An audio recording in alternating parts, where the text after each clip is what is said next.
Well, welcome back to another episode of Tuba People TV. Puddles and I are here in downtown Munich at the Rathskeller restaurant, very famous restaurant, with Bob Tucci. Bob, thank you so much for letting us come into your house here. Michael Gross and Puddles. Bob needs no introduction. Longtime tubist here in Bavaria area, and grew up in the United States, and studied with Arnold Jacobs. I studied with Arnold Jacobs. I still am.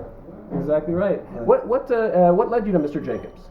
My first teacher, Harold McDonald, native of Chicago, who at the time was the tubist of the Pittsburgh Symphony Orchestra, and a wonderful person, full of enthusiasm and love of symphonic music. And I heard him play, I fell in love. It was my first love, the tuba. And in 1958, I graduated high school, and he sent me to Arnold Jacobs.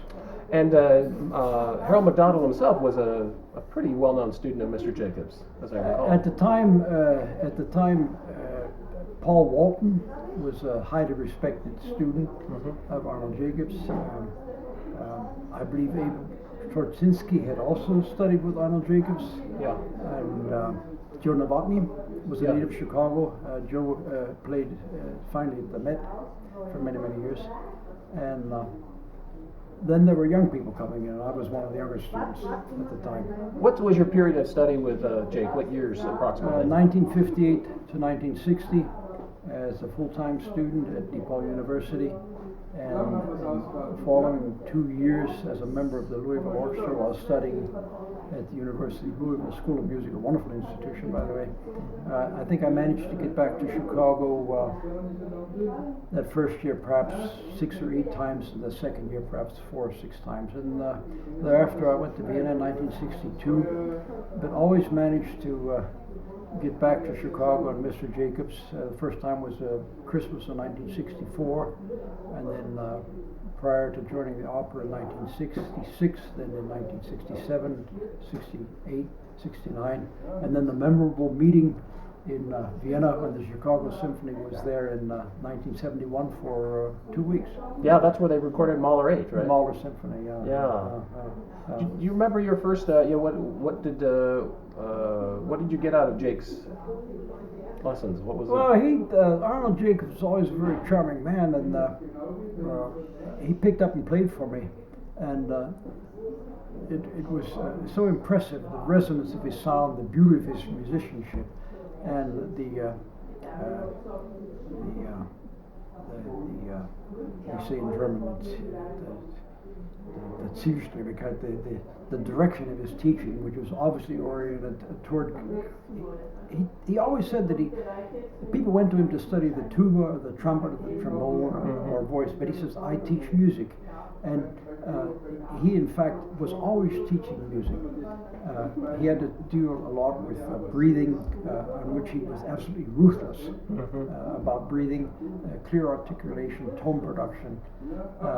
But he was really teaching music by playing so beautifully. Every exercise, or every little piece, everything that he worked on, he would play, and it was always music of the highest order, and also of the highest in performance qualities, instrumental performance. And he said once that at the time, he said, well, he says the tuba doesn't have a great literature as compared to the piano, the violin, the cello, and the voice, but and then some of the music that we play may not be as great as the music that other instruments have available to them. But he says there's no reason not to play, to make a fine instrumental performance. And he would always do a demonstration on the tuba with triple tonguing, and he'd play, I think one of his favorites was out of the Verdi Requiem, or was it Don Carlos? And that said everything. That said everything. There's a masterclass tape of him playing that Verdi excerpt. I think you really liked that. Well, when you were studying with him, what was your assignment diet? Out of what books? What kind of assignment did he give you? He went back to ground zero with me. I had some severe articulation problems, and we started with Arban, and I came to realize that mastery of the first 39 pages of Arban, quarter notes, eighth notes, clear articulation, playing in correct rhythm, and short phrasing, to play music, make each piece into a little musical composition, and to go on with dotted eighths and sixteenths and 16th notes also in 6/8 time. Mm-hmm. And the other was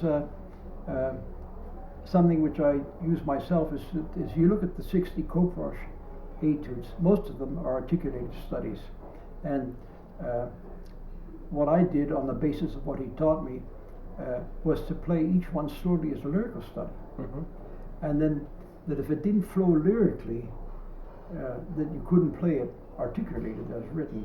That was the basis of playing everything. But because they always taught wind and song, and at that time, as mentioned, his teaching was strongly punctuated with medical and scientific terms, and which weren't clear to some of us. Yeah. Always clear. But in years later, this concept of wind and song became very apparent. It's so logical. And bel canto. Yeah. Bel canto. Yeah, he talked about bel canto quite a lot. Yeah, Right. sure. A singing line of sound. And so I began working on that. And at the time with, I mentioned Marty Faco and Yeah. Jay, we looked for playing opportunities. And playing opportunities at that time were the orchestra at DePaul University, which at the time spent a lot of time listening to rehearsals. Yeah. Very few. So we played in the Civic Orchestra, and we played in the North Shore Symphony Orchestra, which was conducted by Leon Stein, who taught composition and music history at DePaul. And fantastic. Oh, danke. Dankeschön. Yeah. But between one and the other, and Coffee is served. okay, between one and the other, we were able to build up a little bit of a working repertoire. One orchestra, I remember, played the Meistersinger Overture. One played the Brahms Second Symphony. Yeah. The Civic Orchestra played the Cockaigne Overture, and we were always struggling, looking for playing opportunities. We were quite limited at the time. Of course, nowadays the Civic Orchestra can be considered a professional. Yes. Right. It wasn't at that time. Everyone in it became professionals, fortunately, as the case may be. Right. That's true. But Arnold, like everyone there, was a great inspiration to all of us. Oh, that's great. Thanks. He was really, as a person, as a personality, as a tubist, particularly as a musician. And the event, the highlight of the week, of course, was the Friday afternoon Chicago Symphony concert, to which we had access as members of the Civic Orchestra. Yeah. To listen. And okay. That was sounds during great. the Reiner era. Yeah. Every concert was an adventure. They were playing repertoire from one week to another. They were playing more music in 6 weeks, and most orchestras would play in 6 months. Yeah, or longer. That's great. All right, we've had a little bit of coffee. Now, do you have speaking of coffee, Mr. Jacobs liked coffee quite a bit. He did. This is a story related to Mr. Jacobs as a human being, to Arnold Jacobs. In his later years, he had a studio at the Fine Arts Building in Chicago. And I always thought it was interesting because it was the last building in Chicago which had a beautiful old elevator made out of wood and brass, operated by an elevator operator with a cage door that opened and closed. Yeah. At any rate, a tuba was stolen from his studio. And several days later, a student walked in and said, "Mr. Jacobs, your tuba that was stolen is at a pawn shop somewhere in Chicago." So Mr. Jacobs and the student went to the pawn shop, and it was the instrument. And Mr. Jacobs inquired as to who had brought the instrument in and what he wanted for it. And it was a young black gentleman, and he wanted $500 for the instrument. And Mr. Jacobs determined that it was someone that worked in the building. He knew this person who had taken his tuba. And the shop owner said, "Look, we can call the police." Mr. Jacobs says, no. He says, here's the $500 for the tuba. And the man said, you're not going to call the police? He said, well, if the police get involved, it could have serious consequences for this young man. Let's just take care of it this way, and I'll have a chat with him. That was Arnold Jacobs. Oh, wow. Absolutely fantastic. That's He was really a great person, Arnold Jacobs. Now, when you were studying with him, you were down on South Normal. Yeah. Do you remember anything about the house, or? The first time I went there, and every time afterwards, I always had the feeling that they had just arrived back from a safari, that they'd been on a tour somewhere for 6 years, and that everything still had to be unpacked. There were stacks of newspapers on the table, clothes hanging in the doorways. Yeah. And the other, of course, was the famous television set. Yeah. The big television in the front of the building, the dog that barked at you constantly, Mr. Jacobs' mother-in-law who spoke just thick Hungarian dialect, and a small television on the dinner table so that you could hear the sound of the morning news playing in the living room. Yeah. And I can tell a story about that. The lessons with Mr. Jacobs were the absolute highlight of the week. And one day there was a cloudburst in Chicago. It was horrible. The streets were filled with water. And I was determined to have that lesson. And I took a train out and a bus to Normal Avenue. And I arrived at Mr. Jacobs' house soaked to the skin. I was soaked, the tuba was soaked, my shoes were full of water. And Arnold was down in his studio, which had filled up with water. And he was using a bucket to bucket water from the studio into the basement because the studio was at a lower level. And I looked at that, and I looked at the drain in the floor, and the water that was being bucketed out of the studio into the basement was coming back through the drain into the studio. Well, sometime later, someone rapped at the window, and a fire hose came down. The fire department pumped it out, and it was a big mess. It was really a big mess.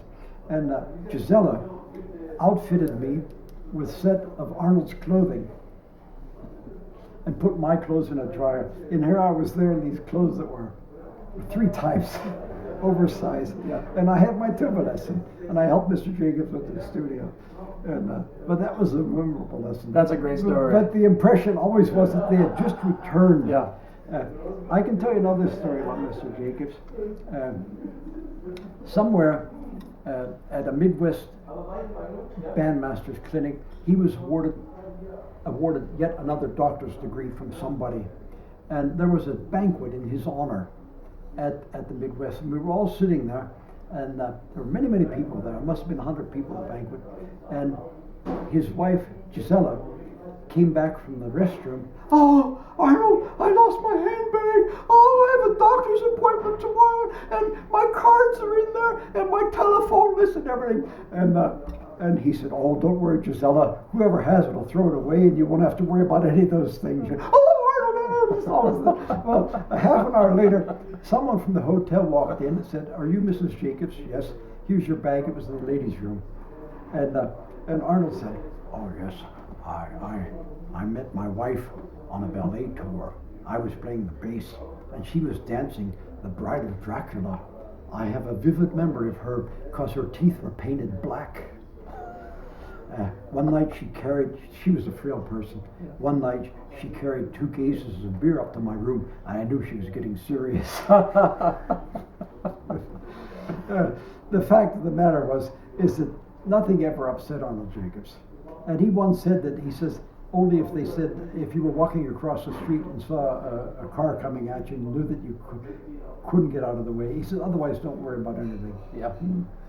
You know, you're a well-known teacher in Germany and have been for a long time. What of the pedagogy that you got from Mr. Jacobs, what have you applied in your own teaching? Well, as much as possible.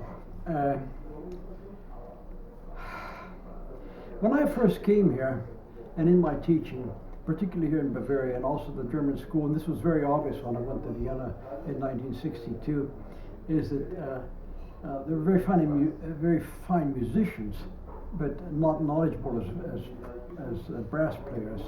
And the teaching then was very strongly oriented around articulation, about starting the sound. what we learned from Arnold Jacobs was that the articulation is something added to the sound, to the bel canto, to the lyric sound. And I had to get many students away from this the short breath, short, overly articulated sound way of playing by simply teaching them to play lyrically, no matter what the music may be, and then to add the articulation later. It's like seasonings in a soup. A soup, if it's say it's a beef soup, it'll be carrots and potatoes and some beef and water, and make up 95% of the soup. And you put in some onions and salt and pepper or some parsley to season it, and that's be 3% of the soup. And otherwise, it's too much. And here, at that time, it was the other way around. The articulation was 95%, and the meat and potatoes of the brass playing was 5%. But that was not in every case. But by teaching people to breathe first and to practice their breathing as something separate from the playing, to practice the breathing, take a breath, proper breath. And Arnold was ruthless about breathing. If you didn't take a really fine breath, you didn't even begin to play the tuba. And then to play, so to practice the breathing and the playing separately. And get people breathing, get them to think musically, have them work from what they do best, middle register, medium volume, medium tempo, and then expand upon that. And I simply took what I learned from Arnold and what I learned from myself, and particularly from listening to many fine performers in the orchestras here, and also I think 95% of the great vocal artists of the 20th century at the Bavarian State Opera and the Vienna State Opera. Bob, there must have been some opportunity for you to play extra or substitute for Mr. Jacobs. I wonder if you recall sitting next to him, or what that was like. This was on two occasions. One concert was the Berlioz Fantastic Symphony conducted by Skroviszewski, and the other was Zarathustra conducted by Fritz Reiner, and both of course were very exciting. And Mr. Jacobs lent me his Holton tuba for both, and I simply hung on for dear life. Enjoyed the ride. Yeah. The only thing I remember about that was that at the end of the Fantastic Symphony, there's a run in fast 6/8 time.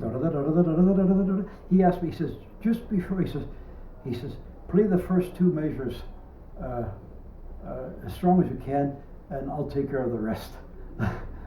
Okay. Which is 2 octaves higher. Right. That I remember clearly. The other was just simply the excitement of playing with that orchestra. Yeah. And the run out to Milwaukee, which That's a fantastic story. Did you notice any particular habits he had on stage, warming up or whatever? He said that he always left his tuba standing on the stage so that it would be the same temperature as the room he was playing it in. And it may be that it was just easier to leave it on the stage than it was to carry it about. There was one concert, a Pops concert, in which he was finished and left the stage, whereupon Reiner called the Rákóczi March, the Hungarian march, as an encore.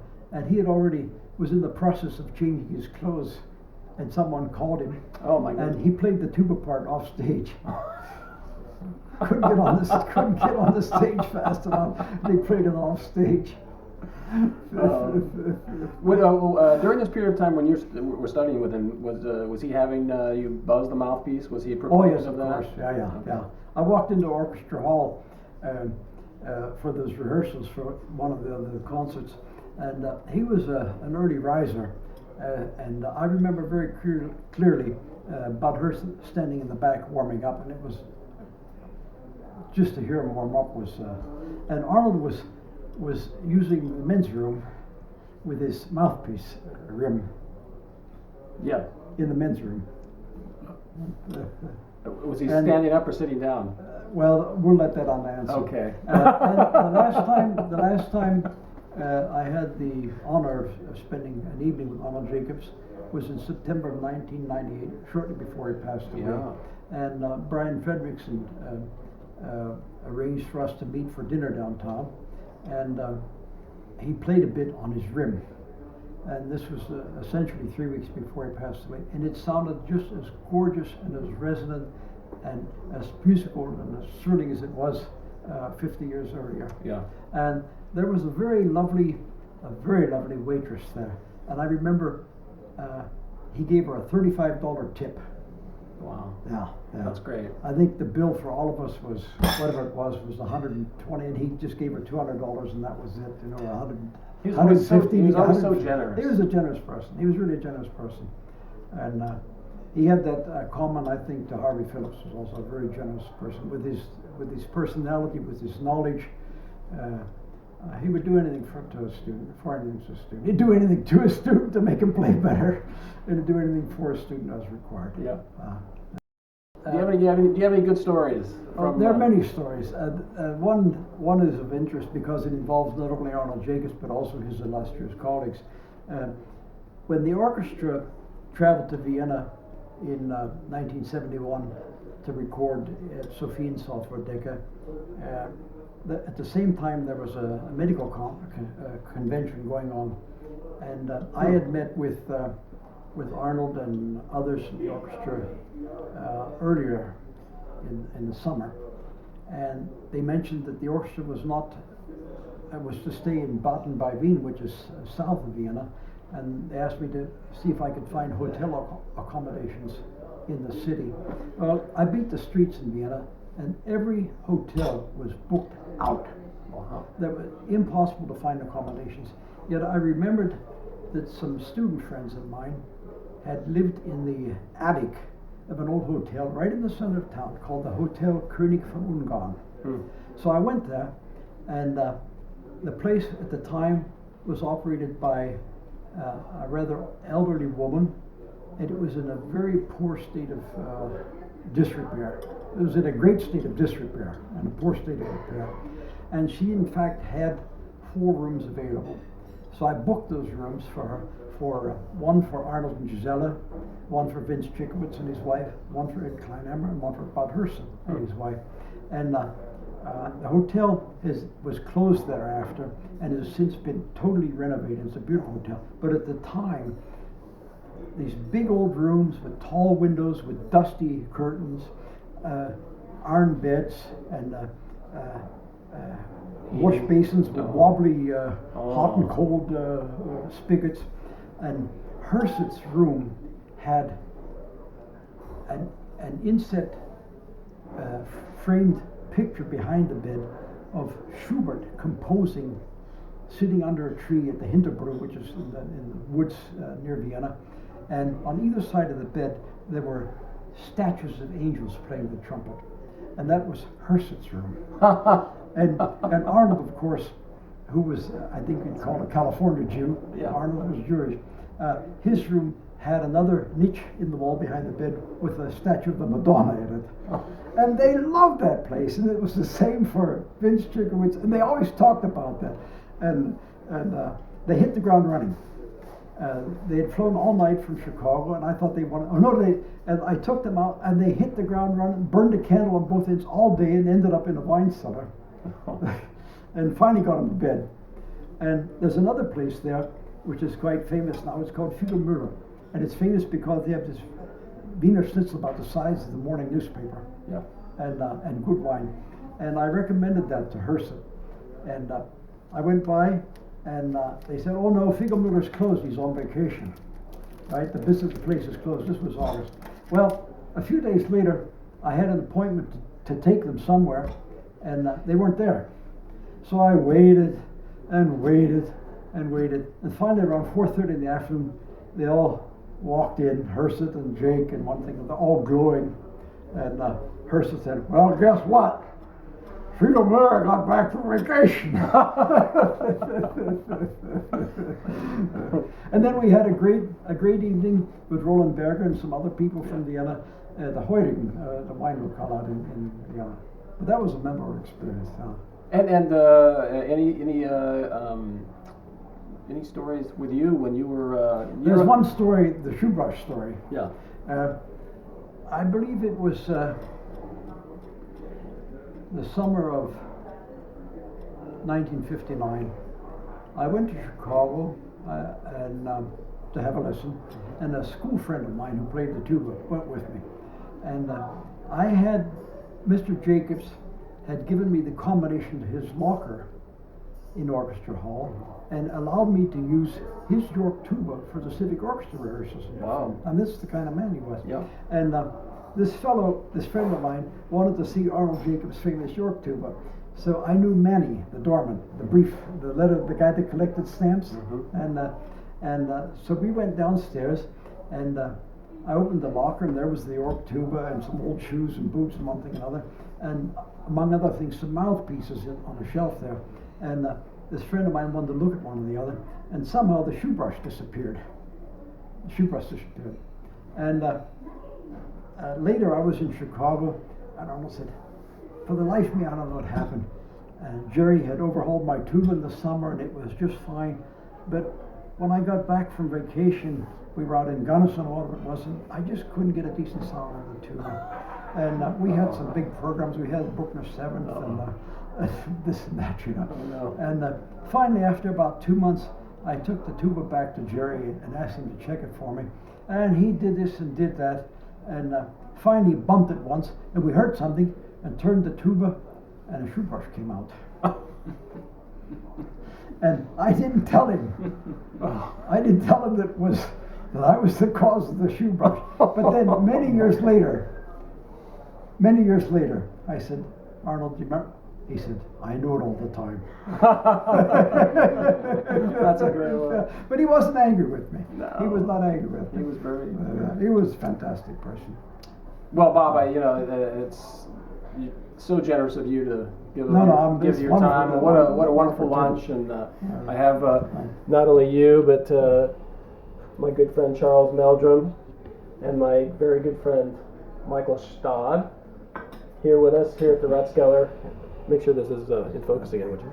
Yeah. And Puddles, wanted to make sure that thank you. we present you with our token of our appreciation, these genuine University of Oregon malted duck balls for your pleasure.